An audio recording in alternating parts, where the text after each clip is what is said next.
Well, you know, performance-driven city, it's not a lofty goal, but it's kind of a realistic goal. Do you think the city really needs it?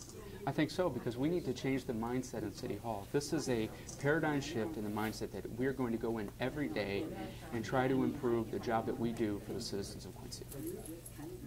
Do you expect some resistance if you are elected mayor to something like this, or do you think the city will embrace it?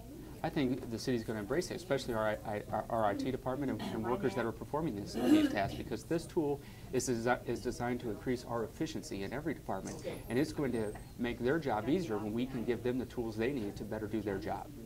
So, other plans? I mean, you've got this. I mean, a 3 key point thing.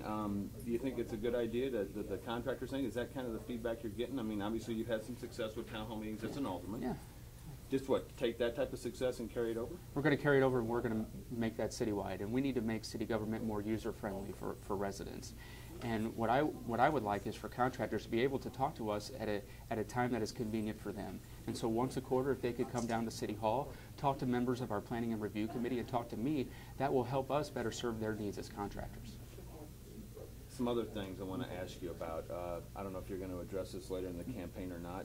The I-3 issue, is it completely dead in your mind, or do you think we still have a chance of trying to get that off the ash pile?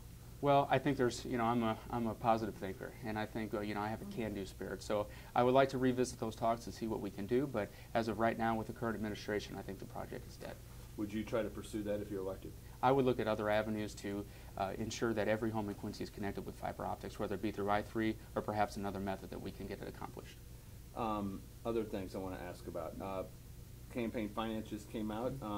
I know they're going to have a lot of money coming in, but it's going to take a lot of money to try to run this campaign, isn't it? Yeah, it's an expensive endeavor to run for mayor. And unlike my opponent, I'm not a professional fundraiser. I have to rely on the dollars from everyday citizens in Quincy, and I'm very thankful for the support they've shown so far. Certainly we're doing very well, and I think it's because we have a positive message and a positive vision for the city of Quincy, a Quincy that will work to improve our performances every day of the year. And I think the residents of Quincy are responding to that in a positive manner. Does it help to get campaign contributions from people like Aaron Schock and Jill Tracy?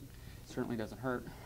You know, and it certainly doesn't hurt, and you know, I'm not a wealthy guy. I'm a small business owner, and I can't write myself a big check, and I don't know people, you know, energy companies in St. Louis who can write $5,000 checks. So we have to make that up somehow, and I think it shows when elected officials have confidence in me to do a job that will serve their constituents, because the city of Quincy is represented by Aaron Schock, represented by Jill Tracy, and the better that we can serve their constituents on a city level, the better their job will be as a state representative and as a congressman. Hydropower, I know there's been some questions about that, but with the recent announcement with 24 and 25, do you think that helps the city of Quincy in the future endeavors? I think it's going to be a distraction, and about last year I proposed a plan that would end our pursuit for hydropower on Lock Dam 24 and 25, and gave us the opportunity to walk away, start to sell the studies that we have, and be able to focus on new things like a Quincy scorecard, things like focusing on how we could bring head of household jobs to Quincy and how we can plan for our future. So I believe it's going to be a distraction if it were me, and when I get elected as mayor, we will not be pursuing hydropower on 24 and 25. Anything else? No, thank you for coming. Appreciate it. Thank you.